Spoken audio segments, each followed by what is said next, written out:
Di sini saya akan yaitu terus kemudian saya akan menjelaskan tentang login. Ini klik kanan, kemudian run file, kemudian ada tampilan seperti ini, kita isi usernya dengan admin, passwordnya dengan admin, login. Jika berhasil, tampilannya akan seperti ini.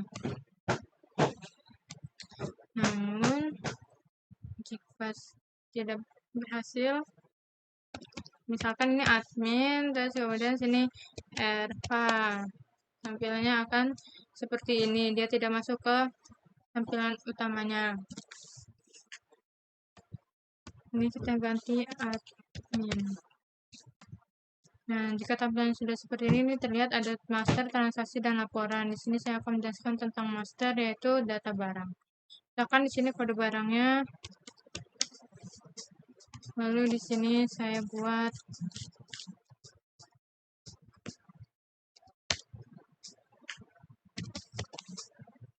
kemudian ini barang mereknya ukurannya saya buat ini. Kemudian disimpan kan dia ada untuk data HP kita. Jika ingin menghapus, klik ini lalu klik ini. Maka sudah terhapus. Kemudian data lokasi. Data lokasi ini itu kita masukin kode lokasi, misalkan B, kemudian nama lokasinya,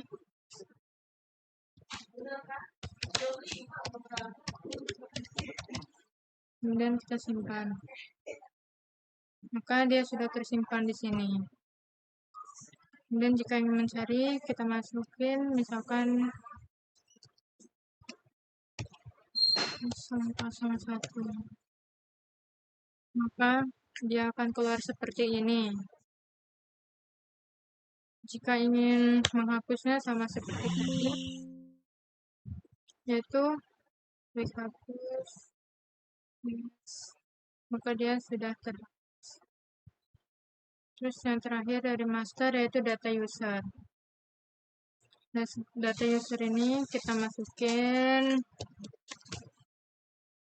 user teman-teman,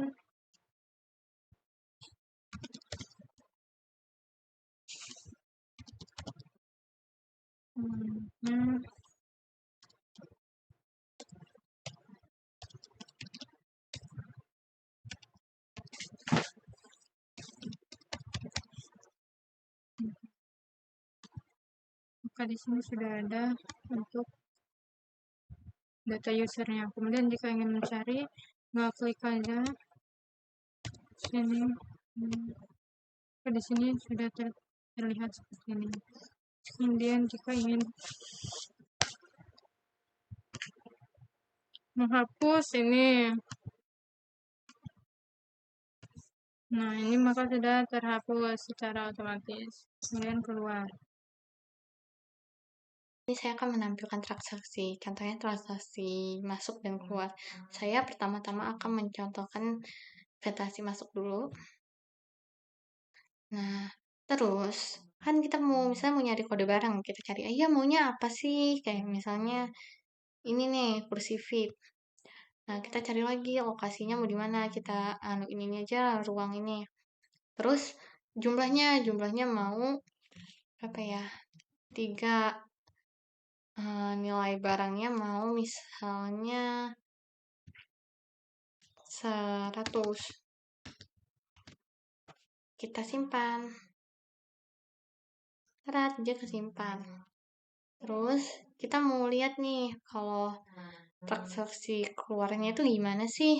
Nah, cara transaksi keluar itu gini. Pertama kita masuk kode ini, kita cari maunya mana, kelas tamu VIP. Nah, yang ini. Terus jumlahnya mau berapa? 2 misalnya keterangan, kita stripin aja. Keterangan kita stripin aja, nah kita terus kita simpan. Nah, dia akan berhasil tersimpan seperti ini.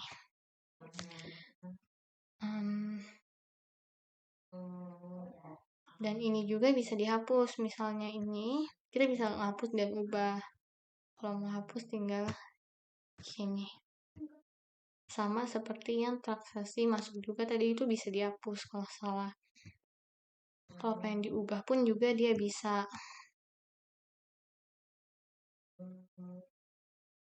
Misalnya mau diubah nih, jadi 3, kita simpen.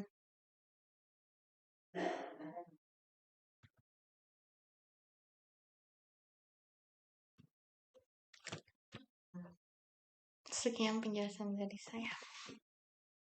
Di sini saya akan menunjukkan codingan inventaris masuk. Contohnya seperti ini sekilas dari punya kelompok kami.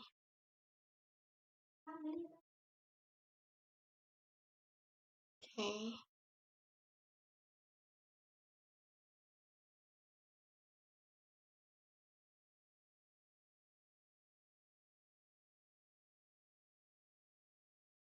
Nah, di sini ada inventaris keluar juga contohnya. Nah, contohnya gini inventaris keluar codingannya.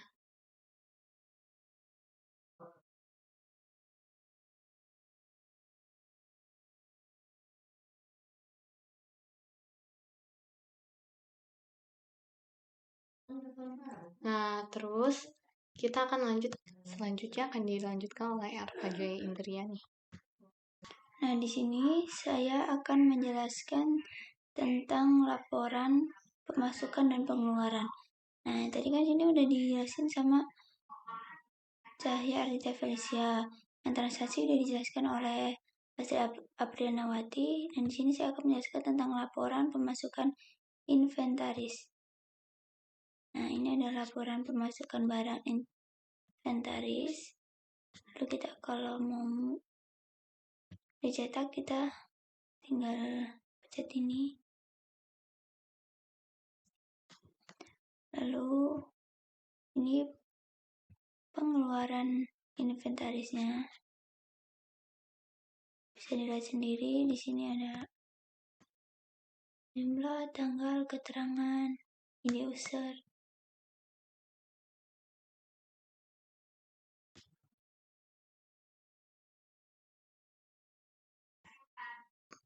Assalamualaikum warahmatullahi wabarakatuh. Kami dari kelompok Ariana Grande. Di sini saya Astria Pranawati akan menjelaskan aplikasi inventaris. Anggota kelompok kami ada Cahya Ardita Felicia, Astria Pranawati, dan Erva Joya Indriani. Latar belakang. Aplikasi inventaris adalah perangkat lunak yang dirancang untuk membuat pengelolaan persediaan barang secara efisien dan akurat dalam operasional, bisnis, maupun organisasi. Pengolahan inventaris secara manual seringkali menghadapi tantangan seperti kesalahan pencatatan, pemborosan waktu, kehilangan data, dan kurangnya visibilitas real time. Aplikasi ini hadir untuk mengotomatiskan proses pencatatan, memberikan informasi stok secara terkini, serta mengurangi resiko kesalahan manusia. UCAS. Tampilan data pertama ada master. Data barang terdapat kode barang, nama barang, kategori barang, merek, dan ukuran. Dan di data lokasi terdapat kode lokasi dan nama lokasi, data unsur terdapat ID unsur dan nama unsur, jenis kelamin unsur, names, dan password. Dan kedua ada transaksi. Inventaris termasuk terdapat di unsur di inventaris masuk nama unsur, tanggal masuk, kode barang, nama barang, kategori barang, kode lokasi, jumlah, nilai barang, merek, ukuran, dan nama lokasi. Inventaris keluar hampir sama seperti inventaris masuk yang berbeda, ada keterangan dan jumlah. Ke sini. Oke, ini dari user. User ini dia akan ke data barang, data lokasi, data user. Kenapa bisa ini sih? Karena kan kalau di sini nih kan gini nih dia tampilannya nih. Nih, kita mencet master ada data barang, lokasi, user, data user. Nah, makanya itu kayak gitu. Nah, terus itu tuh di data barang itu ada simpan data, ubah data, hapus data, masih ada lagi. Tapi masih banyak lagi supaya orang tahu, jadi kita harus menulis ini. Nah, terus kita lanjutkan di data barang, data lokasi. Data lokasi itu ada simpan data, ubah data, hapus data. Nah, kita lanjut ke data user. Data user itu ada simpan data, ubah data, dan hapus data. Oke, kita buktikan ya. Nih, kita masuk ke master data barang. Data barang ada simpan, ubah, dan hapus. Kita keluar, kita masuk lagi ke data lokasi. Kita submit up ke data lokasi. Nah, di data lokasi ada simpan, ubah, dan hapus. Kita lanjut lagi ke data user. Itu ada simpan, ubah, dan hapus. Oke, udah terbuktikan. Kita lanjut. Nah, terus itu tuh kan ada inventaris masuk. Inventaris masuk itu ada cari barang, nama barang, kode lokasi, jumlah, nilai barang, dan transaksi. Nah, terus itu tuh ada inventaris keluar juga. Inventaris keluar itu isinya cari inventaris, terus nama barang, kode lokasi, kategori barang, dan jumlah. Kita lihat benar apa enggak sih ada itu. Kita cek di transaksi kita cek di transaksi masuk ya. Benar, ada kode barang, nama barang, kategori barang, kode lokasi, jumlah, nama barang. Oke, kita keluar. Kita lihat di inventaris keluar. Ada kode inventaris, kode barang, nama barang, kategori barang, kode lokasi, jumlah, dan keterangan. Nah, kita lanjut lagi. Nah, terus itu ke cetak laporan. Cetak laporan itu ada cetak laporan masuk dan cetak laporan keluar. Kita cek punya kita ada cetak laporan masuk atau cetak laporan masuk dan laporan beneran. Laporan keluar. Kalau laporan pemasukan gini, nanti dia ini nih bisa dicetak di sini. Terus kita lihat di laporan pengeluaran. Nah, kayak ini. Jadi data yang kita buat ini perkiraan udah benar seperti yang ada di sini kita. Diagram aplikasi inventaris menggambarkan hubungan antara komponen utama dalam sistem penggunaan digunakan oleh aktor seperti admin mengakses fitur aplikasi termasuk pencatatan barang masuk dan keluar, pemantauan stok, serta pembaruan data secara real-time. Semua data ini tersimpan dalam basis data inventaris yang menjadi pusat penyimpanan dan pengelolaan informasi. Berikut adalah contoh diagramnya. Perkenalkan, nama saya Elva Joyanjani. Di sini saya akan melanjutkan tahapan SDLC. Yang pertama itu penguji atau testil. Tahap pengujian penting untuk memastikan bahwa perangkat lunak berfungsi dengan baik dan sesuai dengan persyaratan. Yang kedua, berbagai jenis pengujian dilakukan termasuk pengujian fungsional, pengujian integrasi, dan pengujian kinerja. Yang ketiga, hasil pengujian digunakan untuk mengidentifikasi dan memperbaiki bug serta memastikan kualitas keseluruhan perangkat lunak. Selanjutnya, penerapan atau deployment. Yang pertama, tahap penerapan melibatkan peluncuran perangkat lunak ke dalam lingkungan produksi atau ke pengguna akhir. Yang kedua, Ini termasuk instalasi perangkat lunak, migrasi data, dan pelatihan pengguna jika diperlukan. Yang ketiga, tim jika harus memastikan kesiapan infrastruktur untuk menerima perangkat lunak yang baru. Selanjutnya, pemeliharaan atau maintenance. Yang pertama, tahap pemeliharaan terjadi setelah perangkat lunak diluncurkan dan digunakan oleh pengguna. Yang kedua, ini melibatkan pematuran kerja perangkat lunak, pembaikan bug, peningkatan fitur, dan pembaruan keamanan.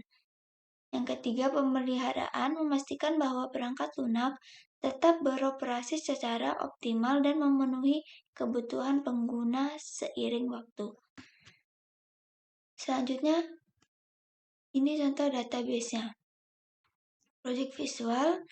Nah, ini adalah atributnya MST barang, MST lokasi, MST user, TRX inventarian keluar, TRS inventaris masuk.